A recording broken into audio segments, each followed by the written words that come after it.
ના આખા દેશની અંદર કોઈ પણ આવા કાર્યક્રમો થતા હોય તો સ્વાભાવિક છે કે ખર્ચ થાય. અને આ પ્રધાનમંત્રીના બંને કાર્યક્રમને લઈને ડેડિયાપાડાના ધારાસભ્ય ચૈતરભાઈ વસાવાએ જિલ્લા સંકલનમાં પ્રશ્ન ઉઠાવ્યો. એને એક વખત ને બે વખત ઉઠાવ્યા. હવે મને સમજાતું નથી કે બે વખત આનો હિસાબ માંગવાનો કે આ પ્રશ્ન પૂછવાનો જરૂર શું ઊભી થઈ.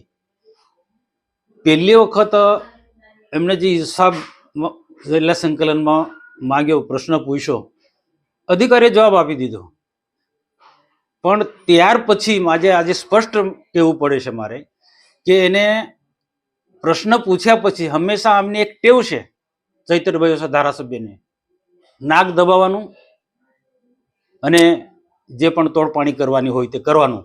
એ રીતના ગરડેશ્વર વિસ્તારની અંદર કેટલાક એવા ખોટા બાંધકામમાં એમને સંકલનમાં પ્રશ્નો પ્રેસ આઉટ કર્યું, પછી કમ મૌન થઈ ગયા.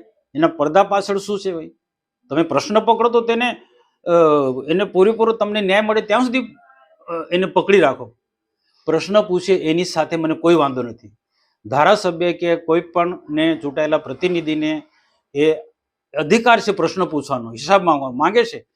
પણ પ્રશ્ન પૂછવાનો, હિસાબ માંગવાનો અને પછી એના પર તોડપાડી કરવાનો, એની સામે મને નારાજગી છે. ને આવા લોકોને મારે ખુલ્લા પાડવા પડે.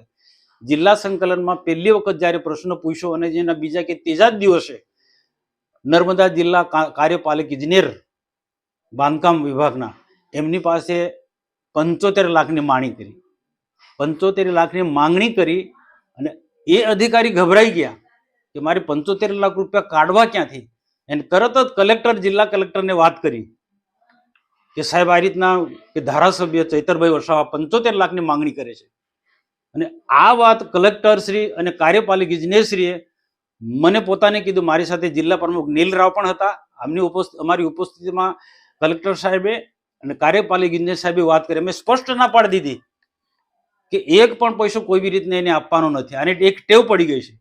પાછું